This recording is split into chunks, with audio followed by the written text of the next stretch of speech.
I'm Brandi Kruse. Today on Undivided, a dive into data shows that progressives dominate political contributions and outcomes in the state's highest court. Plus, more on the pre-sentencing arguments being made to make sure a killer gets the lowest sentence allowed by law. And Seattle elementary students sent nasty letters to Moms for Liberty. The school district's comment on the controversy is absolutely nuts. That and more coming up today on Undivided. Remember, you can support the show for just $5 a month by signing up at undividedpod.com.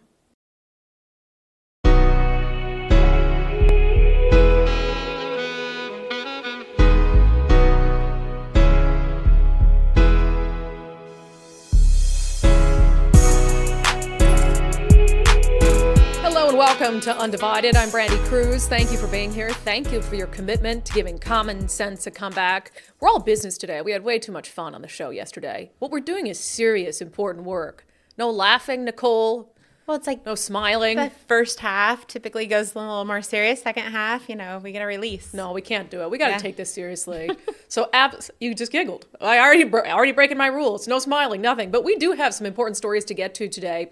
I think that there are things that we all know are happening behind the scenes in government and in politics, but it's one thing to believe it. It's another thing to have some data that helps to prove it. And there was this really interesting analysis done by Ballotpedia. You're probably familiar with it. It's like a Wikipedia for politics, essentially. It's a really wonderful source journalistically.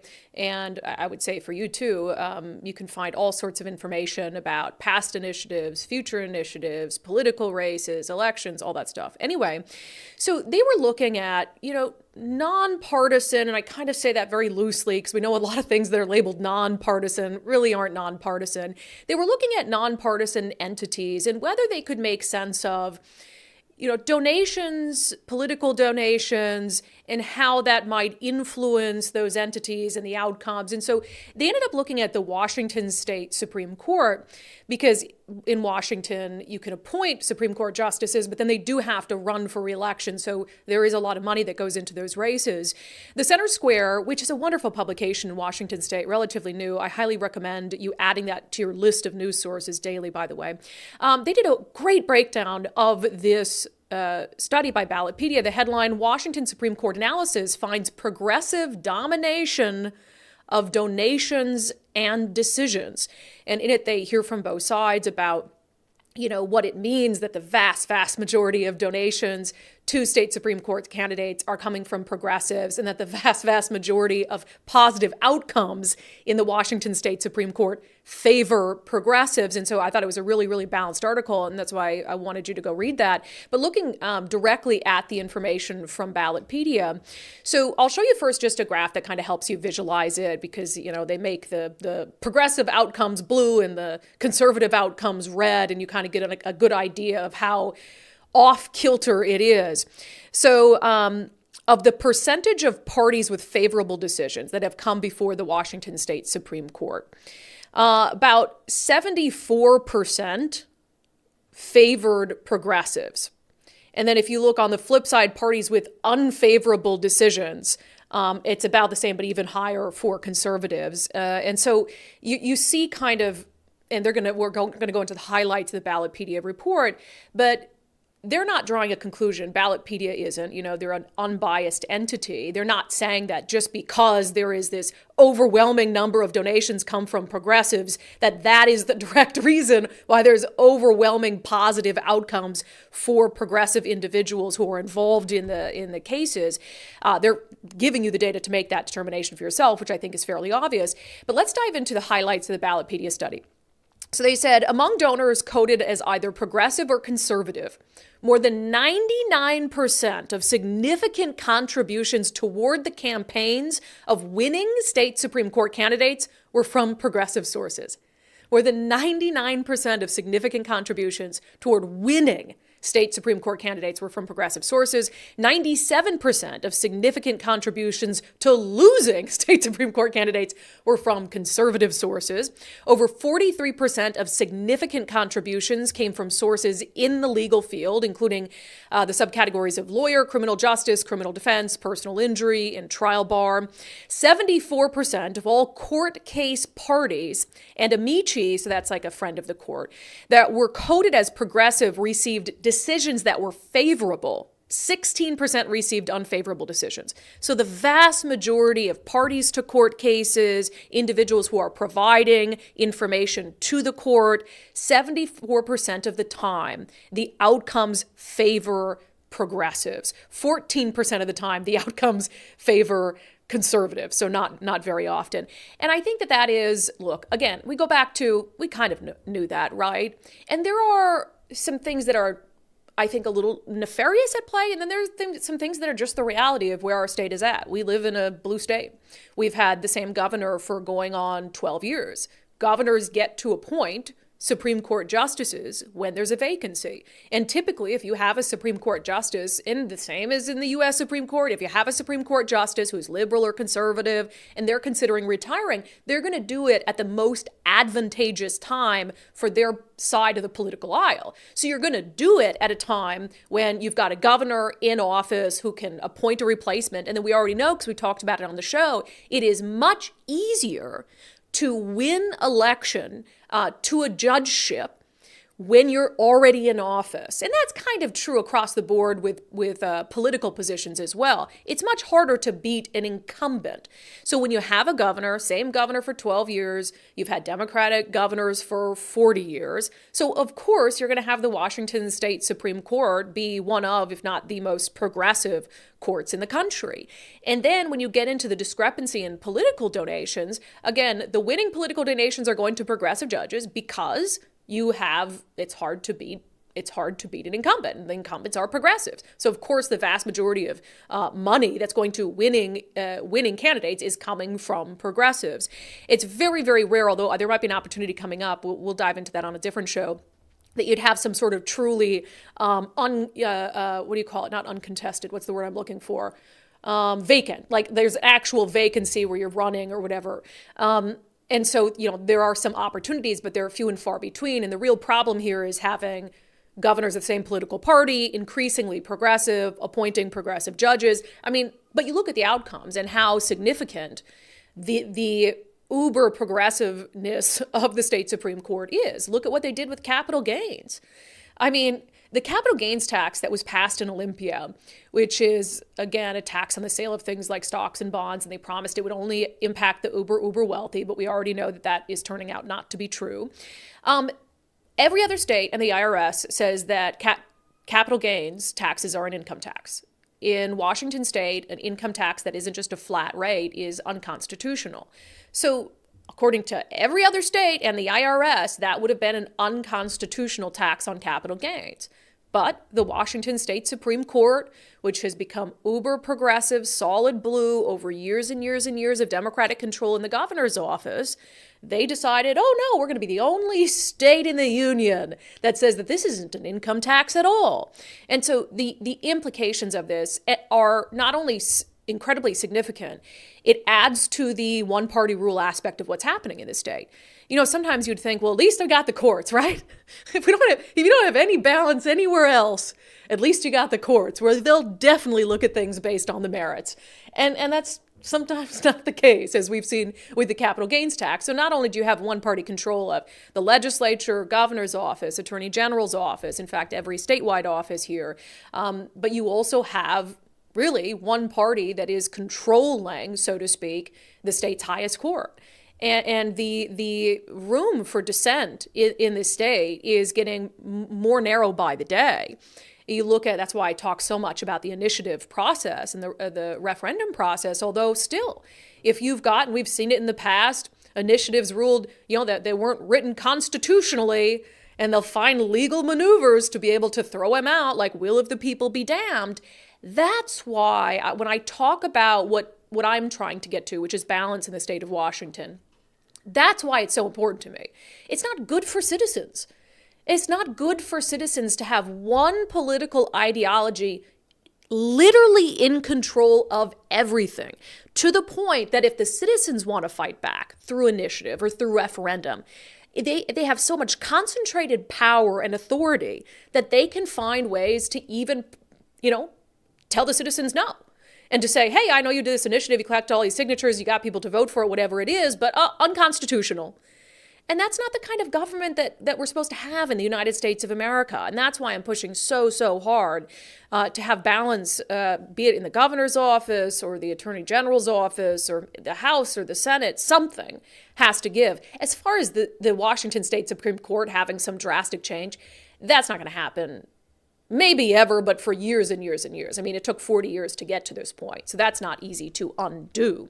I will say so we do a daily subscriber poll every morning, and sometimes I struggle with the question, and I put one out today, and I was like, maybe the answer to that is too obvious. And then it turns out not so, because I asked you guys about, power and where you see the most power in Washington state. And I thought for sure the vast majority of people would say in the state Supreme Court. So my daily subscriber poll for today on Patreon and Locals, I said, what entity do you personally believe holds the most power in Washington state government? And I gave 4 options: the governor's office, the attorney general's office, the state Supreme Court, or the legislature. And right now, most people are saying the governor's office. Now, if you asked me nationally, I think unequivocally I would say the U.S. Supreme Court. I mean, that is the law of the land, and they have the power to undo virtually anything that's brought to them. And so I kind of thought that for the state Supreme Court, but I do understand some of the arguments being made, and I'll tell you my answer in a second.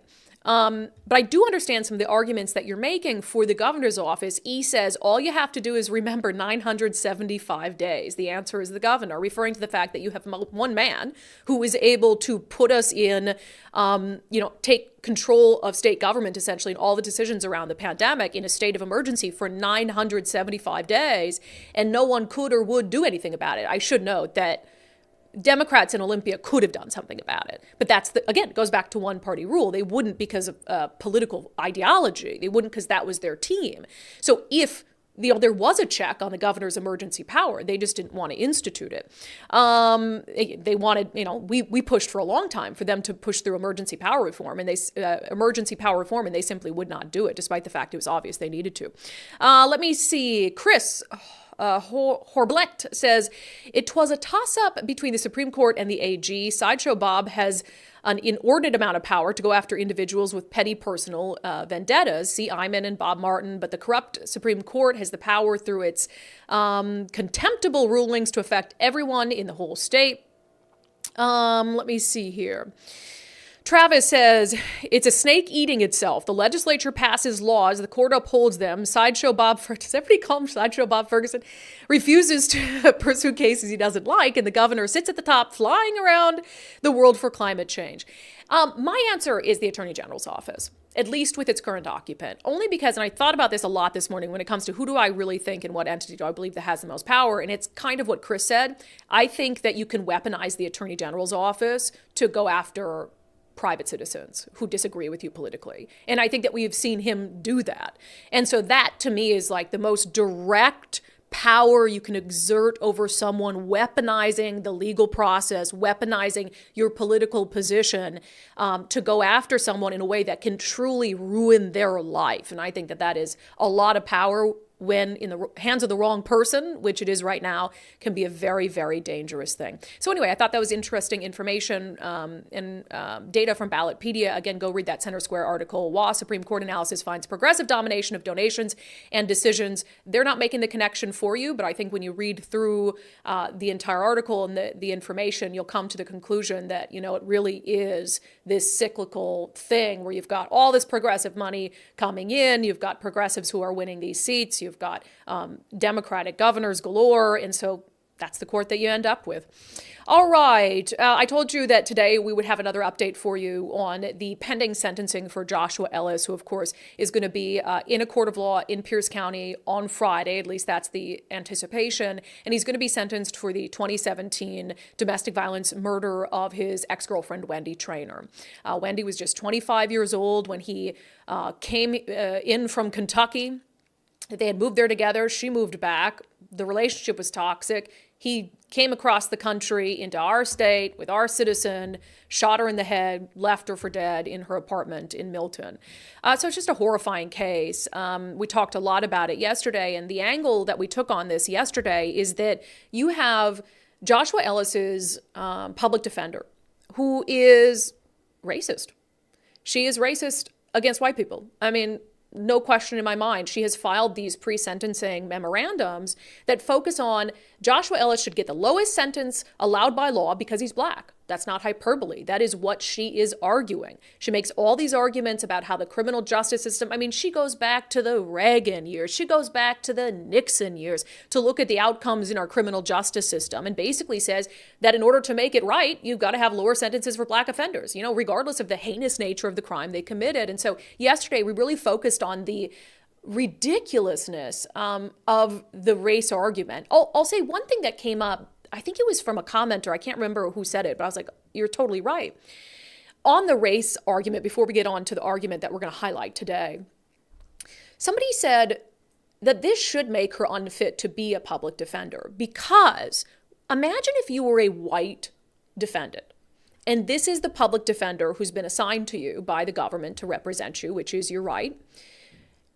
And you look at here all these arguments she's making about, we have to push for anti-racism and equity, and this cold-blooded killer should get the lowest sentence allowed by law. Woe is him, because he's a black American. So is she not going to fight for her white defendants? Is she not going to push to get low sentences for her white defendants with the same rigor? Because don't get me wrong, Mary Kay High is a public defender. She's clearly pulling out all the stops for her defendant. And I give her credit for that. I think there are a lot of public defenders who probably clock in, clock out, check the boxes like, yeah, go to jail. What's wrong with you? And I do think public defenders, any defense attorney, should fight like hell for their client. That's their job, right? But using his race as the argument, to me, I've said on the show yesterday, I think she should be disbarred for that. Because again, of that angle of that is not what our justice system is supposed to be about. It's supposed to be blind. So you are blatantly arguing for the justice system to do exactly what it should not be doing. But then that other argument that someone brought up, which is, if I were a white defendant, I would not want that to be my public defender because I would be worried that she's so obsessed with race, has shown an animus, frankly, even though she's white, toward white people. I'd want a different public defender. That's a real concern. That would be a very real concern. Everybody is entitled to good representation, no matter the color of their skin, no matter, if they're rich or poor or what their politics are. Everyone's entitled to good representation. If you're a white defendant, would you feel like you could get good representation from Mary Kay High? After reading that memorandum, I wouldn't want her to be my defense attorney. So the argument today that I want to break down for you, to me, is just as egregious, although it's less unique. I mean, I think the blatant argument of his skin color should land him the lowest sentence allowed by law is truly, truly insane. I think this is also insane, but it's something that you hear all the time. I just haven't seen it detailed in this context in a case like this. And that is the argument that putting him in prison isn't going to make the public safer. It's not doing anything for public safety to put a murderer in prison for a really long time. That's not fair to him. That's not fair to his family. So anyway, there were a couple letters submitted to the court, and both sides are able to do this. I know that Wendy Trainor's family has submitted some letters to the court for consideration as well, victim impact statements. And Joshua Ellis is certainly entitled to have people write to the court on his behalf.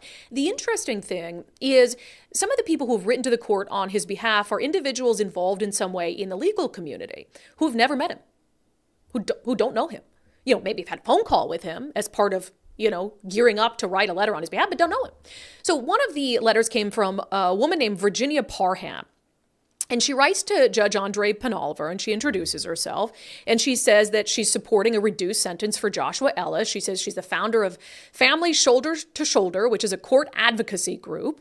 And she says what they do is support incarcerated individuals and their families during their difficult court proceedings. And look, I'm fine with that. I do think everyone needs an advocate as part of that system. I would never argue against that, ever. And I do think, by the way, that it's difficult for families. I feel for the families of offenders who had nothing to do with their loved one's crime and have to live with the consequences of it in a very real way, of course.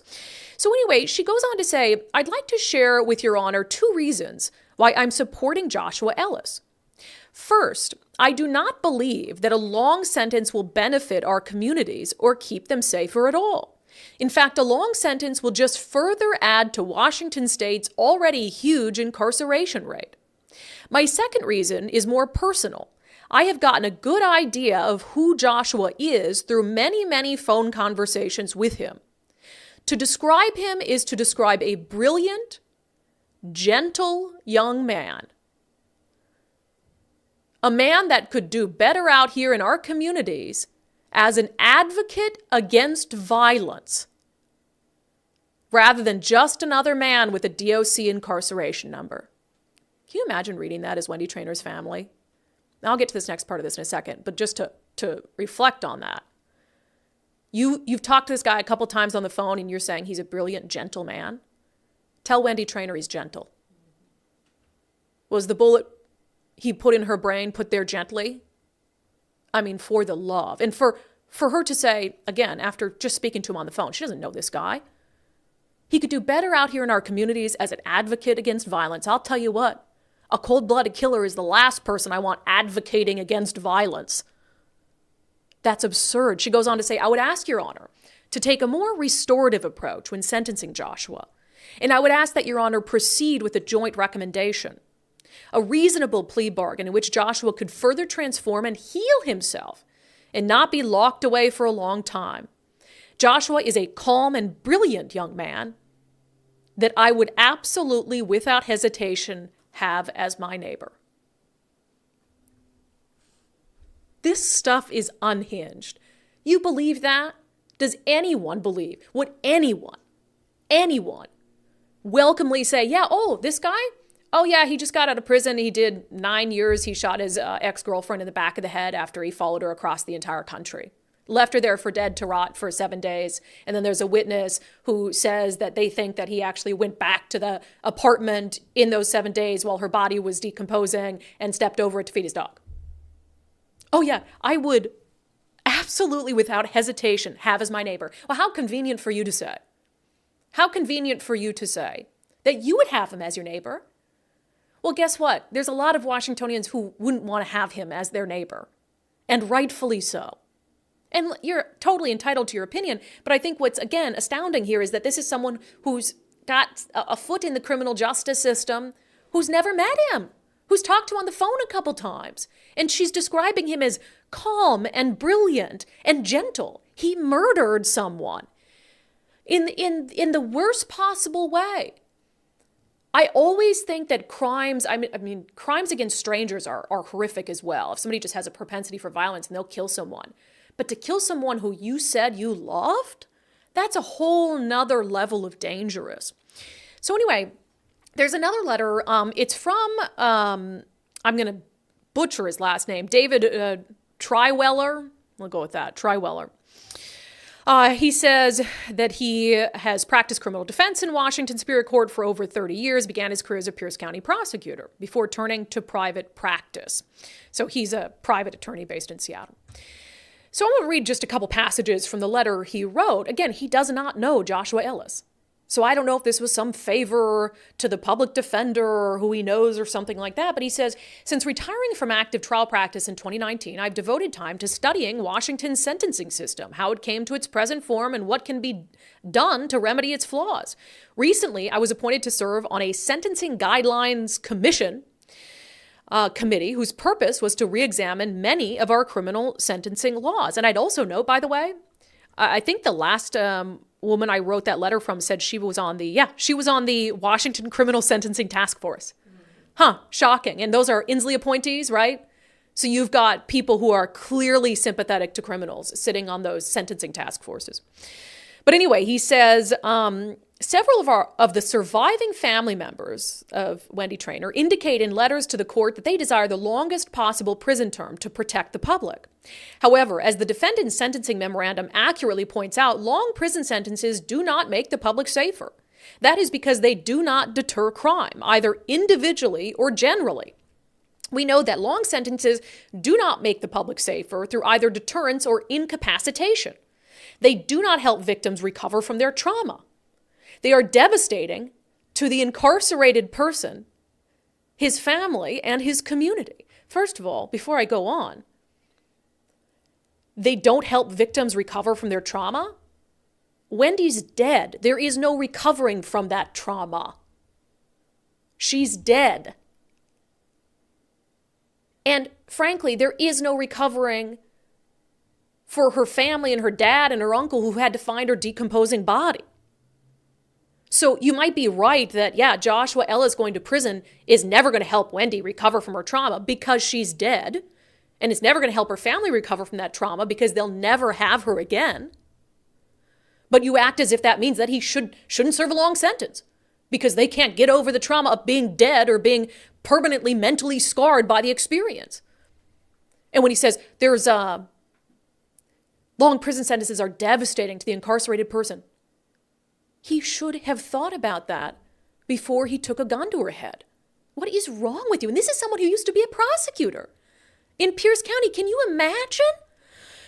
He goes on to write, extremely long sentences are also unnecessary to protect the public by incapacitating the convicted person. That is because the vast majority of convicted persons will, quote, age out of crime. This means that for a combination of reasons, those who are predisposed to commit criminal offenses simply stop doing so in their 30s. Rearrest rates after release from prison for those convicted of violent crimes, quote, fall far below new arrests among those convicted for other types of crime. Additionally, when those who have served time for a violent crime do recidivate, it is seldom for a violent crime. Consequently, there is virtually nothing to be gained for public safety by imposing more than the recommended sentence on Mr. Ellis. Virtually nothing to be gained for public safety by giving a convicted killer, a domestic violence abuser, a slap on the wrist. And this whole assertion that the vast majority of convicted persons will age out, and after their 30s, they'll just stop reoffending. Here's the thing, though. Joshua Ellis had no criminal history. The very first crime he was at least caught for committing was domestic violence murder. That was the very first thing. So you could look at, maybe young gang members and they're getting into trouble, 15 years old, 16 years old, through their 20s. And by then they've had 15 years of a life of crime in and out of a system. And so, yeah, I can buy that maybe in their 30s, they're like, it's time to calm down because they've spent so much time in prison by then. But this is someone who never had a run-in with the criminal justice system until he shot Wendy Traynor in the head. I don't think that's the kind of person who's just going to age out of committing a crime. And statistically, again, they just reference these really flimsy, sentencing projects as if they're not written by people who are obviously very, very biased. And you mentioned that for people who are released from prison for committing violent crimes, they recidivate at much lower rates. And it's like, well, maybe that's because the punishment of being in prison deterred them. Maybe that's because the time they spent in prison, 20 years, 30 years, deterred them from committing a crime again. But I think, moreover, this whole sentiment of, well, he doesn't need to serve 20 years because that's not going to do anything for public safety. Now, I disagree with that, but you're also missing the point. You're missing the point entirely. Prison is a punishment. Prison is a punishment for what you did. And that punishment really cannot be considered by what you might do down the road, how it might impact you down the road. You commit a crime in this country, which used to value and have respect for the rule of law. And when you commit that crime in a civilized society, there's a punishment for that crime. It doesn't matter if the punishment is going to devastate the incarcerated person, his family, and the community. I don't know who they're talking about, community. I am not devastated by it, and I am certainly a member of the community. But it's like they miss that entirely. They look at, well, keeping him in prison for more than 10 years, that's not going to help with public safety at all. It's not about public safety. It is about punishment. It's about saying, in this country, when you pick up a gun, when you use it to commit an act of domestic violence, when you use it to take a life, you have to be removed from civil society for a little while until you pay your due. And then you can get out, and that's when you get another chance to live your life differently. So yeah, they want to call it retribution. Fine. It is about retribution. It is. It is about punishment. It is. If you don't have punishment, if you don't have an outcome for your action, then you're going to do it again. And that's what we're seeing over and over and over and over again right now in our criminal justice system, especially with these young kids. You know, apply that sentiment to these kids who are out there stealing cars, getting back out, stealing cars, getting back out. The young kid who just stole a car, hit a 50-year-old and took his life. Oh, well, we can't hold them. We're just going to let them out and, you know, we'll give no bail. Go ahead, whatever. So we can't just let them in jail. That's not going to be good for them. That's not protecting the public. It is protecting the public. And it is showing them that there's a consequence for what they do. And maybe if some of those younger kids were receiving, you know, were having to spend a few nights in jail, a few weeks in jail, a few months in jail, didn't think they could just steal a car, commit a drive-by shooting, whatever it is, get out on house arrest. Maybe they wouldn't have done it again. But you're training people to believe that, one, there are no consequences for their actions, particularly if they're Black. That's the message you're sending. That this is about equity, this is about race. And we've talked about this a lot before, about the message you're sending, because Josh Ellis is still young. He was only 27 when this happened. So what does that make him now, 33? He's still a young guy. And the message that you're sending is, not only is the entire world out to get you, right, because of the color of your skin, something you cannot change. Not only is every system designed to hold you down, but because of that, even when you do something that is so deeply wrong, so deeply horrific, an act that you had complete control over that had nothing to do with the color of your skin, even if you do that, we're going to let you off the hook because of an immutable characteristic that shouldn't matter in a court of law. This is all going to come full circle someday. Everything that's happening now, what we're teaching these kids about responsibility, about accountability, about respect for the rule of law, about the value of human life. You don't think that that's going to come full circle and smack us right in the face, then you're dead wrong. So yeah, these people can argue all they want that, oh, it's not going to protect public safety to put a murderer in prison. But people with common sense know that it will, and that it's not just about protecting the public. It's about making sure that bad people know in this country there are consequences for bad behavior. We will have one more segment on the show tomorrow about the Wendy Traynor case. Again, the sentencing is coming up Friday. And so we don't have a show on Friday, but we'll certainly let you know as soon as we know what the sentencing outcome is. All right, I've been talking about the First Mark Challenge. I think it's a wonderful opportunity to see if you can save a little money in your household. You might not be able to, but the nice thing about the First Mark Challenge is First Mark Insurance never charges you a dime to do it. So you've got, let's say, like Mike and I did, you've got all your different insurance policies. You got your homeowner's insurance with one place. You've got your life insurance with the other. You got your car insurance. For Mike and I, we had 2 different car insurance companies. So you've got all that out there. What are you going to do on your own? You're going to go call each of them every single and be like, hey, I need a better price. I need a better price. Or you could have all your insurance run through First Mark Insurance. They could handle it. They can be your conduit, go between with the insurance companies, and they will proactively make sure every year that you still have the best price and you still have the best coverage. It's not quick. You can't do it in 15 minutes or less, but the First Mark Challenge is absolutely worth it. How much time did it take for you? Couple hours. Okay, so Total. all in a couple hours. Yep. From the time we gather the information, do the presentation, and go through everything, it's a couple hours of time, right? And so, and I would say that's probably on the high end, right? It ranges. We were chatty. We were very chatty. We were chatty, yes, exactly. Anywhere from an hour to 2 hours is the investment in time to find out, and there's no obligation. There's no extra fees if you become a First Mark client. We are paid the same way every other insurance agency in the state of Washington is paid. We're paid by the insurance company that is the writer of your business. And so, yeah, there's nothing to lose. Yeah, and if you're in the middle of insurance policies, they will take care of that and get you a check in the mail for the difference. That's what happened to Mike and I. I think he'd already paid out the homeowner's insurance for the year, and so he just got a check back for the difference. So important to know that as well. All right, firstmarkinsurance.com, firstmarkinsurance.com, local company, veteran-owned, been in this business for a really long time, and the best part is they work for you, not the insurance company, so they've got your back. Okay, a couple updates on some local stories. So we've been mentioning, and I kind of joked about it on the show the other day because we had a good fun calling this anti-initiative hotline, sending people around because, of course, you've got and I anticipate more being turned in, but you've got Let's Go Washington running these 6 initiatives. A lot of them are anti-tax initiatives. The one that got turned in last week is to repeal the carbon tax, which has increased gas prices so much. And so progressives are losing it. They're like, oh my gosh, if that goes to voters, that thing's going to pass. And, so they're painting it as, oh, this is dangerous. It's going to ruin the environment, whatever.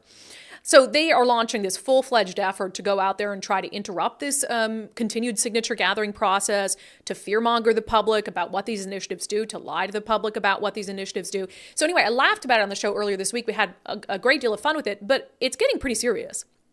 And it's another one of those things where, gosh, I wish the Secretary of State's office I hope that they're still willing to help us come up with common sense, bipartisan ways to protect this process, because what's happening right now is insane. I'll give some of these anti-initiative folks credit for being creative. I'll get to that in a moment, but they're out. So for instance, we've had a lot of reports, and we're trying to collect a video as well, of signature gatherers being screamed at by these people, of these progressive groups sending out these anti-initiative individuals whenever they hear about a signing location, trying to get them kicked off the property so they can't collect signatures places. So they are trying to actively take away your right and your ability to sign one of these things, which is so deeply wrong to me. Again, it's just about voters voting. I mean, you talk so much about, threats to democracy. You're trying to remove lawful signature gatherers by tattling on them, by filing complaints against them, by showing up and screaming and making a scene so people just feel completely turned off by the whole situation. That's wrong to me. I got sent pictures of a couple flyers. One of them, again, these are flyers being handed out to people who are faced with, hey, do I want to sign this petition? Well, read this flyer first. Here's what this flyer says. Don't sign extreme petitions that set us back. Again, there's that freaking word extreme again. Is it really extreme to want lower gas prices? Of course it's not. These people are unhinged. It says circulators may tell you these are reasonable, common sense measures to improve Washington. However, they are funded by one extreme multimillionaire who's trying to dodge the taxes he owes to our communities and to undo progress we made. Okay, first of all, let me comment on that before I read the rest. So Brian Haywood, who's funding these, he is rich. He's acknowledged that. He talks about it on the show. He's using his own money to do this. One of them I can see being relevant to that line there, saying, oh, he's trying to dodge the taxes he owes. It sounds like he doesn't pay taxes. Like he has this back, there's a bill of taxes that he's owed. That's stupid. They're talking about the capital gains tax, which, yeah, he is someone who would be subjected to a tax on capital gains. But if that were the case, if he was just trying to use his money to repeal the tax on capital gains, you could make an argument that, here's a rich guy and he doesn't want to pay it. Although it is unconstitutional. That's a good argument against it in and of itself. But what would be in it? We asked Brian this on our show. What would be in it for a multimillionaire to also spend his own money trying to lower gas prices? You think Brian Haywood, when he rolls up to the gas pump, cares if it's $4 or $5 personally? He probably notices it, like, gosh, that got expensive, but he doesn't care in terms of it doesn't hurt his pocket. So why is he doing it? It's not some rich guy who's trying to get out. Do you think he cares about whether it does not make or break him if gas is $3, $4, $5? But he's doing it because it's wrong. And they lied about it. And they're making it about the environment as if the only policies they can come up with to help the environment are things that hurt the working class. So anyway, the flyer goes on to say, the petitions they're asking you to sign take aim at our kids and their schools. No, they don't. Working families trying to afford childcare, seniors who benefit from long-term care, and clean energy solutions that tackle the glowing climate crisis. Yeah, again, if you can't tackle the climate crisis while also not putting people in the poorhouse, then you're incompetent at your job. But this whole idea that, long-term care for seniors. No, we're talking about the long-term care tax, which, hey, they can keep it. If you, the initiative of the 6, one of them is to make the long-term care tax optional. So you can decide as an individual, do I want it or do I not want it? Because if you don't want it, then it's just socialized long-term care. And you're being forced by the government to pay for something that you're never going to use. So if you want to use it, Fuse Washington, or in this case, this is SEIU. This is a flyer being handed out by a very powerful union, very powerful pro-democrat, pro-progressive union. So if your people want it, and that's why, right? They benefit from long-term care tax. Of course the union's going to say that. They benefit from all these taxes. Of course they're going to say they're extreme when they are just reasonable common sense. Read them for yourself. Don't listen to me. So anyway, here's the one that I'll give them credit for it being creative.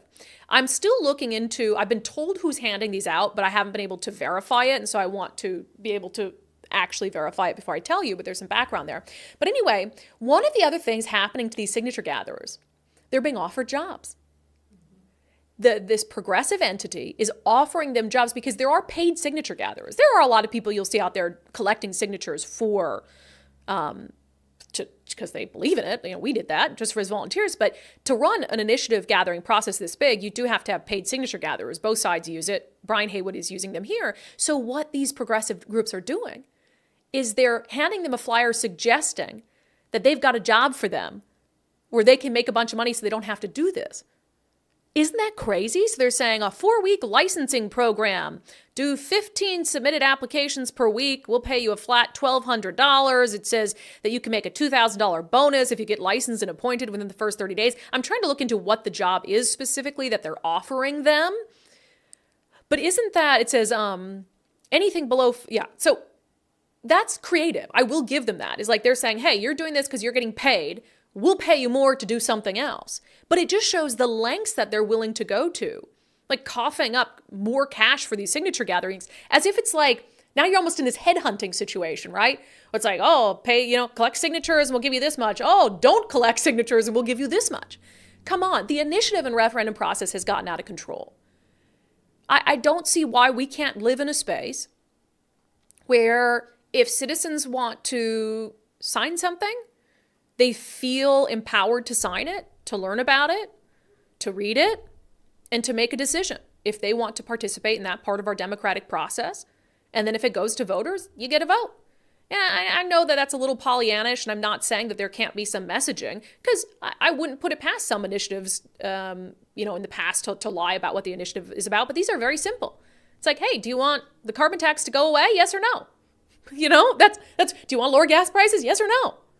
So to fearmonger, to lie, to harass, to go to the extent of saying, leave this job, we'll give you another job, is pretty wild. It also shows how freaked out they are by these initiatives.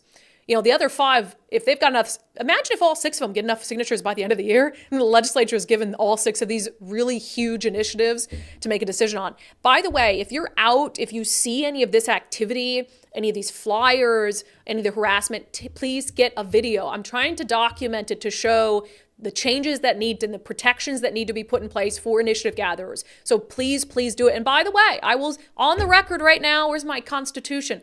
Hand a Constitution. If we've got in the future some democratic initiative, even if I do not like it, and this sort of behavior is being perpetrated by the right, I promise you, I will be just as mad about it. And I will fight back about it just as hard. Because there's nothing that should interfere or intimidate people out of supporting something they want to support. All right, let's see. Oh, I had to fit this in quick. What is wrong with the state Democratic Party? So Giving Tuesday was yesterday. I know, it's like, Black Friday, Small Business Saturday, Cyber Monday, Giving Tuesday. So we all know what Giving Tuesday is about, right? You give to a charity. You give to a good cause, nonprofit charity. The state Democratic Party thinks that's them, although they are charity cases once in a while. Today is Giving Tuesday, they tweeted. Washington Dems work around the clock to continuously safeguard our democracy and the values that we hold. And as we approach 2024, this commitment is more crucial than ever. Be a part of the fight for democracy. Giving Tuesday. I tweeted at him, I said, Giving Tuesday is for charities, you absolute weirdos. Because I like the weirdos. First of all, part. I know you're like a charity case, but then I think about it in the context of what we just talked about. Basically, they're going to take that money, they're going to turn around, they're going to give it to groups that are trying to actively thwart your ability to participate in the democratic process. Like, look, I know this isn't them storming the U.S. Capitol, but it has the same effect. They want to disrupt democracy for people who disagree with them. Anyone who wants to disrupt democracy for people who disagree with them is wrong. And please, I really hope nobody donated to the state Democratic Party on Giving Tuesday. All right, another update on the Echo Glen escape. This is not a surprise to me. Look, you don't end up at Echo Glen because you stole a candy bar, right? There are some bad kids at Echo Glen, and there have been escapes from this juvenile detention facility, which is in Snoqualmie, over and over. They usually involved an assault on a guard. Police will send out something telling people in the area, lock your doors, because they know these kids are dangerous. Now we're learning more information about the 3 teens who escaped earlier this week from Echo Glen. From mynorthwest.com, 3 teens who escaped Echo Glen Detention Center have violent criminal histories. So one of the teens, 16 years old, he's at Echo Glen for killing 2 people. When he was Strangers. 14, you probably remember this. He was 14. He 2 separate shootings in Renton, killed 2 strangers when he was 14 years old. Killed a 22-year-old man outside a Safeway, October 2021. A few months later, shot a 54-year-old man outside a Circle Food convenience store. And this was random. Mm-hmm. So you've got a 16-year-old in this juvie center who killed 2 people at random, no reason, in Renton, was 14 years old, and you've got a facility that is so dang insecure that he can just get out. Not the first time a killer has escaped from Echo Glen. The other escapees, a 16-year-old and a 17-year-old. So they have a history at Echo Glen. They were both involved in a prison riot at Echo Glen, which has happened. There were some really horrifying ones there. The 16-year-old, also a convicted killer. He was part of the 5 that escaped in August of last year, or this past August, I think it was. So he's already done this, and he's a convicted killer. That's crazy. That's crazy. So here's the thing. There has to be an investigation into the Department of Children, Youth, and Families. There has to be. If you can't, as a state entity, protect the public, yes, run a juvenile detention center, try to rehabilitate these kids, good luck. But if you can't do that and also make sure they don't escape, that they don't have so much leeway that they can't escape, then you shouldn't be running it.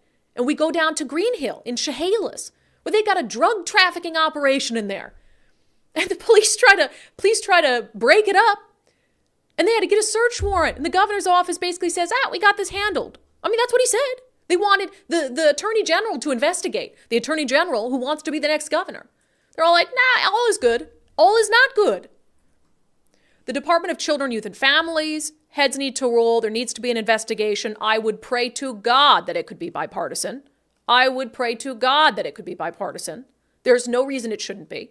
We're not talking about making life miserable for these kids. I know we're all hands off on juvenile offenders, but some of them are murderers. And I need you to be as hands-on as you need to be to keep them incarcerated. And not running out in communities with the Snoqualmie Police Department being like, lock your windows and lock your doors. Be vigilant every 5 freaking months. Department of Children, Youth, and Families. Lawmakers, please make it a priority to force an investigation. Governor Jay Inslee, Attorney General Bob Ferguson. They blocked a police investigation. Where is the accountability? Please tell me the accountability we're going to give Bob Ferguson isn't 4 years in the governor's mansion. Please tell me that. Crazy stuff. Crazy stuff. All right, before we get to unbelievable, man, that's before we even got to unbelievable. Unbelievable. Oh, no fun today. Sorry. Serious stuff.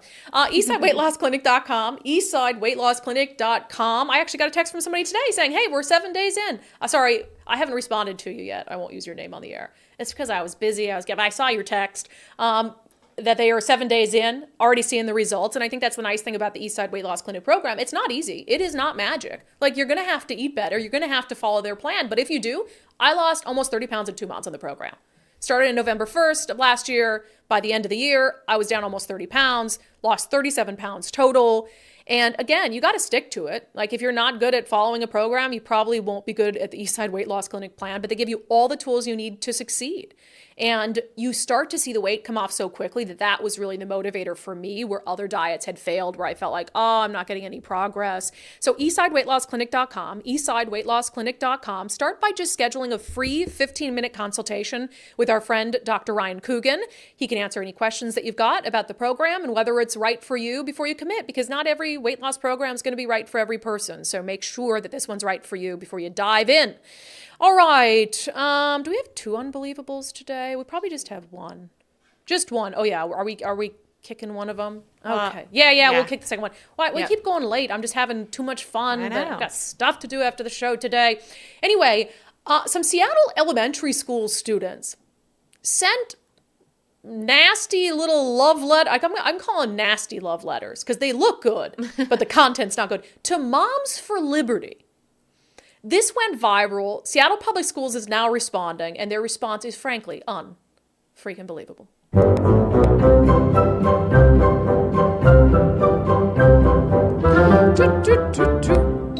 Isn't Moms for Liberty the organization that got labeled like a terrorist group or something, like a domestic? Yeah, I think they did. Like just crazy stuff. So it's moms who are sick of what's happening in schools, essentially, right? Sick of like gender ideology and all that. Yeah, look that up for me. I'm pretty sure it was Moms for Liberty.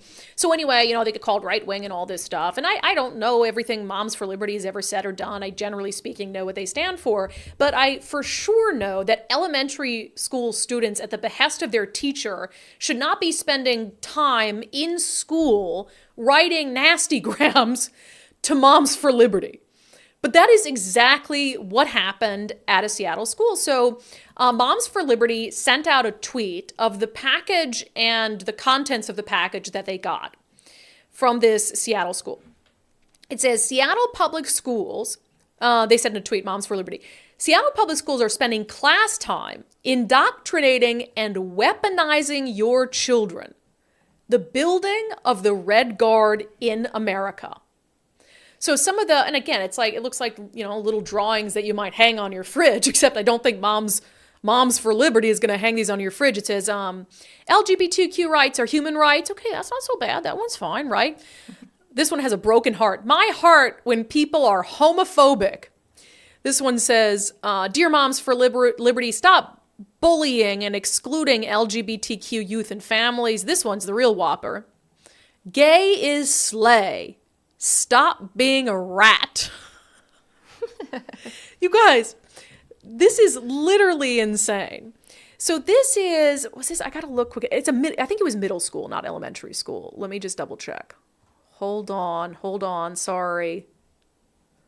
Is it middle school? I think it was middle school. I just want to be sure. Either way, those are pretty young drawings. Yeah, concerned middle school students. Yeah, those kids, those look like a fourth grader. Yeah, this what is are you doing coloring in middle students. school? So there was, one of our eagle-eyed viewers, Andrew Gustafsson, was looking at the letter that was sent with it. And actually on the letter that was sent with these images to Moms for Liberty, it's signed. It's not like they sent it, anonymously. It's signed from Ann Christensen, who works at this middle school, at Jane Addams Middle School.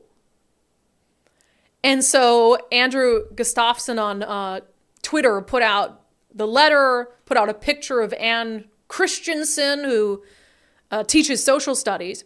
But then critically, he also looked up, good for him, the OSPI report card for Jane Addams Middle School, where you've got something like 40% of kids failing to meet English standards, 50% failing to meet math standards, half, 34% failing to meet science standards. You wonder why. It's because they got these middle schoolers drawing weird, really childlike images. So that just makes me concerned about their development as it is. Middle schoolers spending time at school drawing these hate grams to send to Moms for Liberty. Thanks to Ann Christensen. I'm sure that has nothing to do with their low test scores. So Seattle Public Schools is now responding to this, Como News, I'm surprised that Como News covered this. So Como News has this project called Crisis in the Classroom, which I love. We were talking about that earlier. It was like, Como News, every once in a while, I'll give you a little, okay? Oh, yeah. So they reached out, and I'm surprised, because usually the mainstream media, I think, would just ignore it, right? Would just say, like, oh, no, that has to do with, like, transgender issues and kids, and we're not going to cover it. But they did cover it. So what the response they got from Seattle Public Schools is insane. It's even crazier. At least they got a crazier response. than They haven't responded to me. It's even crazier than the letters themselves. Mm-hmm. It says, when Crisis in the Classroom asked SBS to confirm the authenticity of the cards, a spokesperson said, quote, the materials in question were sent last spring as an independent activity and not part of the school curriculum. Yeah, but they were sent by the teacher, signed by the teacher. That's not Well, an an independent. Well, I We think know. Yeah. First of all, we know it's not part of the freaking school curriculum, dum-dums. Exactly. Like, we know that. It wasn't in That's the free time. It That's was the part problem, of right? her curriculum. Ridiculous. You act like these kids went and did it at home and mailed it individually. No, they mailed it as a class. And then it says, we firmly uphold the rights of our students, staff, and families to express their authentic selves. Okay, fine. But that doesn't mean that they should be using class time to do this. That's nuts. Como also noted that they attempted to reach this teacher to ask about her reasoning for this activity. They said they used the teacher's school-issued email address. They received an automatic response stating that Christensen is, quote, currently on a leave of absence and not checking emails. So I don't know if that's true. I don't know if the leave has anything to do with this, if it's completely independent of this. No idea. But that is some unhinged stuff. Like, look, we know, and we've talked about this in schools, that you have sometimes teachers that go off the rails. And you can't stop all of that. You can respond to it, though. When you have a teacher that does something that's outside the approved curriculum, which Seattle Public Schools has admitted that this isn't the approved curriculum, but it was an activity they were doing, and they support their ability to express themselves. So now you have not only a teacher that goes completely off the rails, but a school district that then stands up for that teacher going completely off the rails. And we're talking about middle school kids. Wild. Okay, we are going to dip outside of Washington State in a moment because it's a story we skipped yesterday that I do not want to skip again today. But first, Wes Jones and his team at sellwithwes.com. If you're looking for a real estate agent, if you're trying to put your home on the market, maybe you're done with a rental property in Seattle or Tacoma, you're trying to put that on the market, which I know is happening a lot right now. Check out a few real estate agents, but don't choose one until you visited sellwithwes.com. He and his team have some innovative offerings you're not going to see anywhere else, including their Listing Boost concierge service, where they'll come in, they'll help you make changes or updates, improvements to your home before it goes on the market. Susan in Federal Way utilized that service, and her results were fantastic. I told him up front that I was very interested, that I did not have the time or the finances to do what needed to be done. And he immediately jumped in with, well, I do. And I would say in 2 to 3 weeks, they had landscaping done. They had all the painting done. The new floors were put in. All the lighting was put in. It just was all so fast. And the rest is history. It was on the market for 7 days. I was able to get well over listing price. To be specific, Susan got 20 offers, sold it for 15% over list price, and ended up getting $200,000 more than an investor offered her before the renovations. Yeah, $200,000 more because she didn't sell it to some guy who wanted to flip it. She got in touch with Wes Jones, sellwithwes.com. He made it happen for her. So sellwithwes.com, sellwithwes.com. He'll give you a free market analysis if you've got concerns about the state of the real estate market. He can give you some honest advice there. But you can start by simply using his home value calculator to see how much your home is worth. It might be worth more than you think. All right, before we dip outside of Washington State, a few people telling me on the letters to the Moms for Liberty, it was done at a GSA club outside of class, but it was still done with the participation of the teacher. Is that Gay Student Alliance? Guessing that. I'm not sure if No, there were multiple people who said, hey, that was done with the Gay Student Alliance, which is fine, but it doesn't change the fact that the teacher was involved, mailed them off, doesn't change it at all. But I'm glad it wasn't done in class like, hey, kids, come in today. We're writing hate grams to Moms for Liberty. But yeah, it must have been on there somewhere. Okay, thank you for that clarification. All right, dipping outside Washington State. We skipped this yesterday because we were going long. I refuse to skip it today because to me, so here, let me just set it up with this. I don't like cancel culture. I don't like going after people's jobs. I just, having been in those positions where like everything you do is under the microscope and one little mistake and it's like your life is ruined. I don't believe in that. However, there is a story going on right now and some backlash against an article a sports columnist wrote that I think is backlash to a level that might help us get out of this crazy time we're in with this just woke gone wild. So the original article was posted on Deadspin, and it was posted by a columnist named Caron Phillips. But for our purposes, I'm going to pronounce it Karen because it just seems right. So and I will note, because I think it's relevant based on what he talks about, that the columnist is black. So it has to do with a young Kansas City Chiefs fan. So at a recent game that was held in Las Vegas, I believe, it wasn't even at the Chiefs' home turf.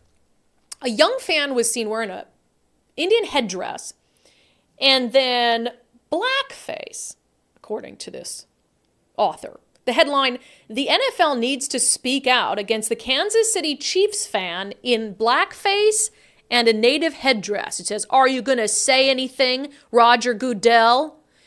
Goodell, people are like, that's not how you say it, Goodell. And then this is the quote from the article. "This is what happens when you ban books, stand against critical race theory, and try to erase centuries of hate. You give future generations the ammunition they need to evolve and recreate racism better than before." So in it, he's using this picture of this Kansas City Chiefs fan, which is just a young kid. It's just a young kid in this headdress, very elaborate. And the kid is looking off to the left, so you only see the right side of his face, and it's completely black. And that was an image that was taken from CBS. So CBS was showing this kid cheering on CBS. But here's the problem that was quickly pointed out once Deadspin published this article. When the kid faced forward, you could see that his face was actually painted black and red, which are the colors of the Kansas City Chiefs. Correct. And so it was clearly painted to be the team's colors. So people are pushing back against this Karen Phillips, saying, hey, like, you're lying. The picture you showed, calling it blackface, doesn't show the whole story. This was his response. "For the idiots in my mentions who are treating this as some harmless act because the other side of his face was painted red, I could make the argument that that makes it even worse. Y'all are the ones who hate Mexicans but wear sombreros on Cinco."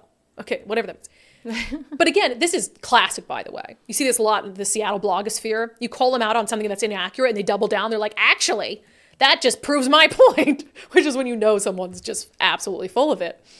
So now it's racist against two groups, black people and Native Americans. Yeah, here's the problem with that little wrinkle. The kid's Native American. It turns out that not only is the kid Native American, his grandfather serves on the Santa Ynez Band of Chumash Indians. So he's got like a grandpa who's on a Native American tribal board, you know? And so it's just absolutely insane. And the mom like pushed back against this article along with all the backlash that it's all been just out there. And the mom also shared, and this goes to, so that should take care of the racism against Native Americans aspect of this. And then the racism against black aspects of this, that the black author of that article says is a problem. Well, the mom shared the video of her son cheering, and he's doing the tomahawk chop, you know? And in the background, on the sidelines, black football players start doing the tomahawk chop with him. And so people are pointing it out to the Deadspin author like, hey, they don't think it's racist. They think it's part of cheering and whatever it is. And I'm not saying that there haven't been some aspects of sports that need a little tweak, right? Like, hey, if there's a native tribe that's really deeply offended by that, like let's reassess or whatever. I actually think the chop has been banned in some stadiums, and then in Kansas City, you can't wear the headdress. They would have asked him to remove that before coming in. But he was able to do it because it was elsewhere. In Las Vegas. But I think the key is that here you've got this national sports writer who's trying to ruin a little kid's life, saying he's wearing blackface. When it's pointed out that it's actually team colors, black and red, he's like, well, that's even worse. So he's racist against blacks. This little kid, like, who's how old? Have you seen can you look up how old he is? Yeah. Sorry, I always throw things at you midair. You're good. I mean, he's got to be like, what, 7, 8? He's tiny. And, now this little kid that I'm going to blast all over the internet is not only racist against blacks, he's racist against Native Americans. Turns out he's Native American. And then turns out there are a lot of people who are black who aren't offended by it. And I'm not saying, like, look, I'm not black, obviously, I'm white. So if you're going to be offended by something, fine. But using your platform as a national sports writer to not only try to ruin a little kid's life, but to use a picture that is obviously not telling the full story has created a backlash that is one of the most severe and consistent I've seen. I have seen very few people standing up for what this writer did. And as much as I hate, pylons and all of that, I've been subjected to them as well. I think that this is what it's going to take, a forceful rejection of that kind of woke idiocy to stop it from happening. Well, I think it's going to take more than one. Well, I know, but it's going to continue to take it. I mean, you saw Bud Light, you saw Target, right? And then you see this, and I think it is so forceful, so swift. And people are like not, I think there was a time where it's like, well, I'm not going to, I'm white or whatever it is, so I'm not going to speak out against this because I don't know what I'm talking about. But no, you can look at that and be like, that's ridiculous. That's a kid. Did you find out how old he is? No, nothing actually mentions it. Not even the mom's. He's got to be like 7 or 8. I mean, he's super young. And so, and it's ridiculous. I mean, if you want to have, again, a more broad conversation about face painting, but there was also this story in California. And we just tacked this on because it is relevant. So, the eye black that the football players sometimes wear, or maybe hunters will wear. So this kid was suspended for 2 days for wearing eye black to a game. And yeah, he put it in the triangle. Like you see NFL players do that sometimes where it's not just the strip under their eye, it's like down further. Right. It's like a triangle, right? Yeah. I mean, his is a little more than that. It's almost like a fake beard. Like a beard, right. But again, it's clearly, kids have done this in sports for forever. NFL players do this all the time. So this kid gets suspended from school for 2 days. And nobody had a problem with it, to clarify. Like, nobody at the game asked him to remove it. Everybody was in on it. And then a week later, somebody notified the superintendent. Yeah, and then he gets called to the office. It says, student's father said he had fun, great night without any trouble. While he was at the game, no one accused the student of being in blackface. A black security guard even told him to add more face paint, the student's father said. But 5 days after the game, the father was called into the principal's office. Blah, blah, blah, suspended for 2 days. And now the dad's fighting this. I think he's pushing back in court, which he should. But it's going to take these things to look at that and say, that's absurd. Like, that's going too far. It's one thing to make sure that people are understanding of cultural norms and when they might be being offensive. Like, I get the headdress thing, I do. But at the same time, you have a kid who's Native American, whose dad sits on the board of a tribe. Now, that doesn't give him the right to do whatever he wants. But at the end of the day, he's a little kid. He's a little kid. CBS was showing him on TV, and this national sports writer used his platform to paint a little kid as racist, a little kid as this awful human being because he had his face painted for a football game. Man, if that's not peak insanity, I don't know what is. All right, questions and comments for the stream coming up next. But first, Zach Abraham with Bulwark Capital joins us every week on the show. He'll be joining us tomorrow to talk a little bit about how spending went during this little blockbuster after Thanksgiving spending spree Americans go on and what that might tell us about the economy. When we had him on the last time, we were talking about gold and how, Costco had been selling these little 1 ounce things of gold. And we asked him, hey, we hear about this all the time. Is gold a good investment? People think about gold the wrong way. First of all, gold should not be an investment. It's not an investment. Why is it not an investment? Because it doesn't have any cash flow, right? There's also no one-off thing that makes gold go up. So people go, well, inflation does. And I go, oh, really? Well, look at how gold performed last year when inflation was the hottest in 40 years. It did virtually nothing. Gold is a wonderful insurance policy.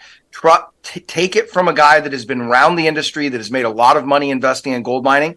It's great to have 5, maybe even 7% of your portfolio value in gold, but think of it not as it's an insurance policy if things go wild. People are always trying to sell it. It's why you hear it on late at night, move your IRA into gold. Absolutely do not listen to that. Do not do that. Having some is fine. Do not convince anybody to get you to go all in. Yeah, we learned from Zach that he actually grew up in a family that was like gold miners, which is pretty cool because I like that show, Gold Rush. Anyway, always sound advice from our friend Zach Abraham with Bulwark Capital. He and his team at Bulwark specialize in risk management. So given the state of the economy, the uncertainty, how can you manage your risk so that you can enjoy your retirement? Nobody wants to put their retirement at risk. So if you want to not only get his advice, but hear his advice, you can hear it weekly for free on his radio show, knowyourriskradio.com, knowyourriskradio.com. All right, some questions and comments from the live stream. Let me see here. So Heidi Ryan says, so we're talking about the Josh Ellis case and some of the really bizarre arguments that have been made to make sure he gets a low sentence on Friday. Heidi Ryan says he won't be a danger to the community, just his next girlfriend.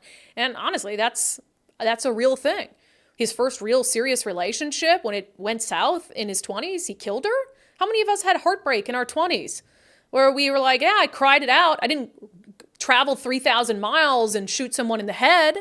That's an unhinged human being. Liz, when you take away consequences, that type of crime goes up. We've been seeing it with minor crimes for years, 100%.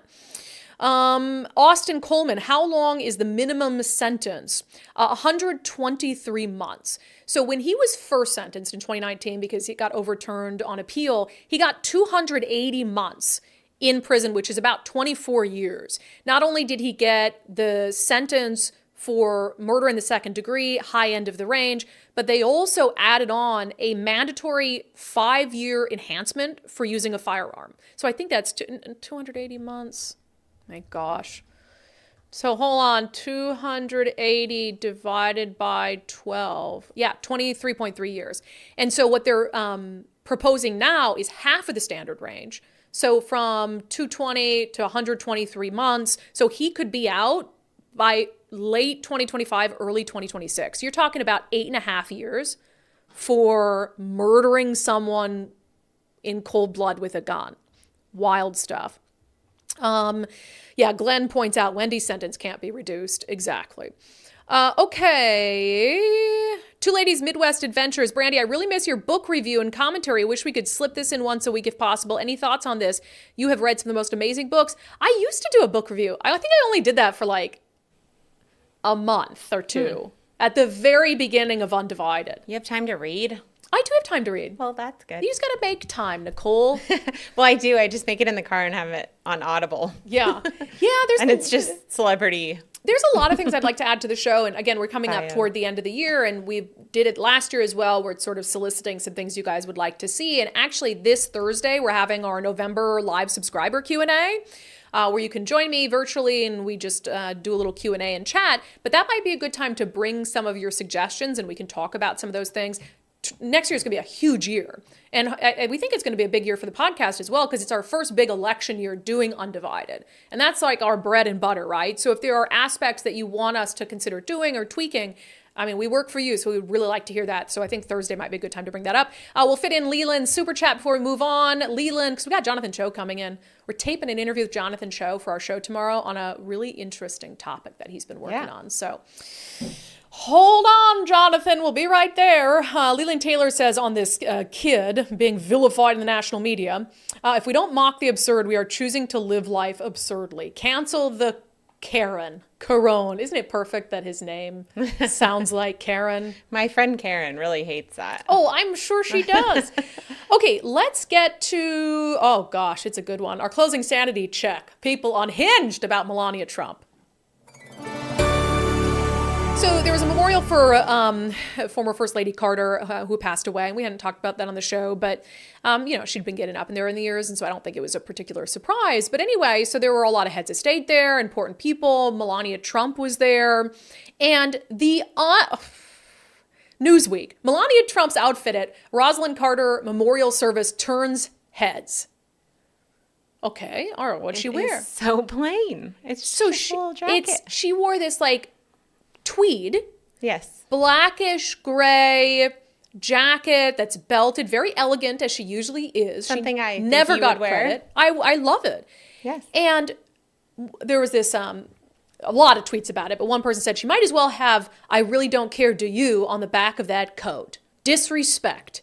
Because it's not black? Because it's not black. They're criticizing her. She's wearing a tweed blackish gray. And it's her jacket. And underneath it, she has a black dress.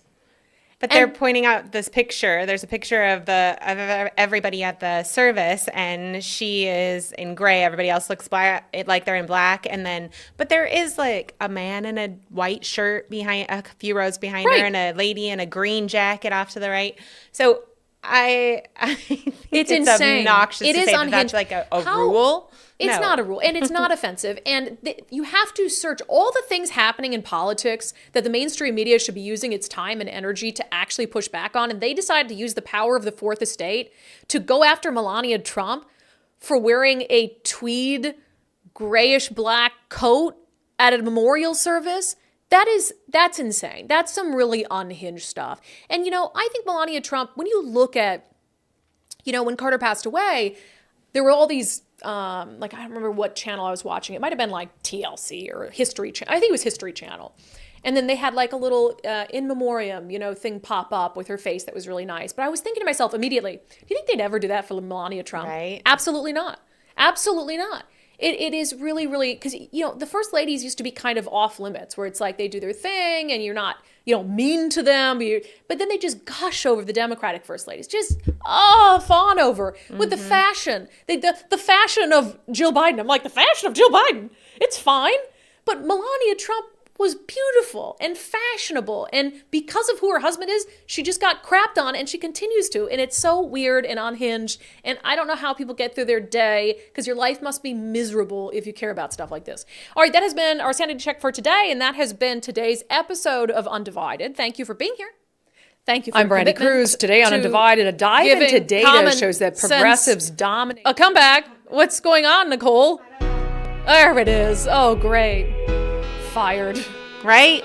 So good up until the end there. Fired. Wow. Thank you for your commitment to giving common sense a comeback. We'll see you back here on the live show tomorrow. A lot of good content for you for our final live show of the week.